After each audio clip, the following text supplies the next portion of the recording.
একজনের দেখলাম যে জার্সি গায়ে দিয়েছে, বিএনপির জার্সি গায়ে দিয়ে কোনো এক মন্দিরে হামলা করতে গেছিল, সঙ্গে সঙ্গে তারা হাতে নাতে ধরছে। পরে দেখা গেল যে একজন টাকা দিয়ে তারা পাঠাইছে, সে মূলত আওয়ামী লীগের লোক। যদি আমার দলের কোনো লোক কোনো ঘটনা ঘটায় তাহলে সঙ্গে সঙ্গে এটা ধরবেন, আমাদেরকে জানাবেন, তার কি ব্যবস্থা নিতে হয় সেটা আমরা নিব, তার মানে কঠোর ব্যবস্থা নিব। তারা গেজেট আকারে তৈরি করে সেটা যাতে জনগণ না জানে, তারা নিজেরা কুক্ষিগত করে রাখছে। পরবর্তীকালে আমরা দাবি করেছি যে এই গেজেট অনুযায়ী তাদেরকে বিচার করেন, তারা বিচার করেনি। জামাতের যে আমিরে জামাত যিনি এসেছিলেন, উনি ইনশোর্ট শুধু আজকে না, 5 তারিখে যেদিন সরকারের পতন ঘটে এবং আমাদের প্রধানমন্ত্রী যেদিন পালিয়ে গেলেন, ওই দিন বিকালেই আমি দেখলাম যে জামাত ইসলামের যে ফেসবুক পেজ, ভেরিফাইড ফেসবুকে, সেখানে তারা বলেছে যে বাংলাদেশের যে কোনো ঘটনা ঘটলেই বাংলাদেশের মাইনরিটি যারা হিন্দু সম্প্রদায় তাদের উপর একটা হামলা হয় এমন সময় তিনি নির্দেশ দিলেন যে জামাতের সমস্ত কর্মীরা এবং শিবির সহ অন্যান্য যারা নেতৃবৃন্দ আছে সবার কর্মীরা হিন্দু মন্দির এবং হিন্দু মহল্লাগুলোতে যেন তারা পাহারা দেয় এবং ব্যবস্থা নেয়। তো তারপরের থেকে আমরা দেখলাম যে বিভিন্ন মন্দিরে, বড় বড় মন্দির যেখানে, সেই সব মন্দিরগুলোতে তারা পাহারা দিয়েছে। এটা আমরা দেখেছি ছাত্র শিবির। 250-টিরও বেশি ডিজাইন অপশন নিয়ে ওয়ালটন স্মার্ট ফ্রিজ, বোঝে আপনার প্রয়োজন।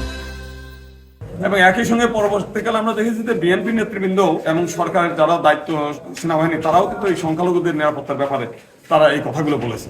তো এরপরেও আমরা দেখতে পেয়েছি যে বিশেষ করে আমাদের দক্ষিণাঞ্চলে, উত্তরাঞ্চলে বেশ কিছু মন্দির, কে বা কারা, যে কথাটা নট মানে কোনো এটা নাই, আইডেন্টিফাইড করা যাচ্ছে না, রাতের অন্ধকারে ভেঙে ফেলছে। এবং সাথে এখন আপনি যদি 2012 সালেও দেখেন, বালিয়াডাঙ্গিতে এক রাতে প্রায় 14টা মন্দির ভেঙেছে।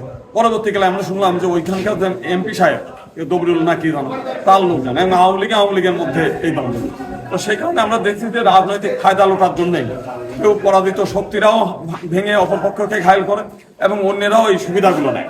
তো সেই কারণে আমিরে জামাত যেটা বললেন, যাতে এই মানে যারা ঘটনা ঘটে আপনারা ধরবেন এবং তার পরিচয়টা নিশ্চিত করে মানে প্রচার করবেন। যদি আমার দলের কোনো লোক কোনো ঘটনা ঘটায় তাহলে সঙ্গে সঙ্গে এটা ধরবেন, আমাদেরকে জানাবেন, তার কি ব্যবস্থা নিতে হয় সেটা আমরা নিব, তার মানে কঠোর ব্যবস্থা নিব। একটা গ্রামে সব হিন্দুদের বাড়ি ঘরে হামলা করেছে এবং তারা নিশ্চিত করে, ভিডিওটা আসছে বিভিন্ন ফেসবুকে, তারা বলছে যে তাদের এই জমি জমা নিয়ে বিরোধ এখন তার সুযোগ টানেছে। একজনের দেখলাম যে জার্সি গায়ে দিয়েছে, বিএনপির জার্সি গায়ে দিয়ে কোনো এক মন্দিরে হামলা করতে গেছিল, সঙ্গে সঙ্গে তারা হাতে নাতে ধরছে। পরে দেখা গেল যে একজন টাকা দিয়ে তারা পাঠাইছে, সে মূলত আওয়ামী লীগের লোক। তো এখন মূল যে বিষয়টা না, এগুলো হয়েছে, তো এখন কে মানে ঘটনাগুলো ঘটাচ্ছে এগুলো আইডেন্টিফাইড হওয়া দরকার। কারণ আমরা সংখ্যালঘু মানুষ, আমরা খামাখাইর ফুটবলের মতো দুই পক্ষে লাথালাতির মধ্যে না থেকে আমরা এই দেশে নিরাপত্তা সহকারে বসবাস করতে চাই। কয়েকদিন আগে আমরা দেখছি যে সুইবার কলোনিতে হিন্দুদের প্রায় 120টা ছোট ছোট দোকান, ঘরের মতো ঘর, সেইগুলো ভেঙে দিয়েছে আমাদের মেয়র সাহেব, আওয়ামী লীগের মেয়র।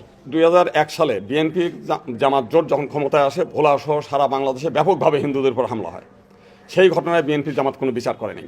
পরবর্তীকালে 2006 সালে যখন আওয়ামী লীগ ক্ষমতায় আসে, আমরা তাদেরকে বারবার বলেছি যে ওই ঘটনা যেহেতু বিএনপি জামাত ঘটিয়েছে, তাদের বিচার করতে হবে, তারা বিচার করে নাই। পরবর্তীকালে আমরা হাইকোর্টে রিট করেছি, রিট করার পরে বর্তমান যে প্রেসিডেন্ট রাষ্ট্রপতি শাহাবুদ্দিন, তাকে কমিশন প্রদান করে সিআইডির একজন আর স্বরাষ্ট্র মন্ত্রণালয়ের একজন, এই 3 সদস্য বিশিষ্ট একটা কমিশন হয়। কমিশন 25,000 অভিযোগ পায়, তার মধ্যে থেকে যাচাই বাছাই করে ওনারা বাদ দিয়ে দেন। কেন বাদ দেন আমরা জানি না, মাত্র 5,000 রাখেন। সেই 5,000ও অনেক তাল বাহানা করে হাইকোর্টে জমা দেয়। হাইকোর্ট বলে যে এটা গেজেট আকারে তৈরি করেন। তারা গেজেট আকারে তৈরি করে সেটা যাতে জনগণ না জানে, তারা নিজেরা কুক্ষিগত করে রাখছে। পরবর্তীকালে আমরা দাবি করেছি যে এই গেজেট অনুযায়ী তাদেরকে বিচার করেন, তারা বিচার করেনি।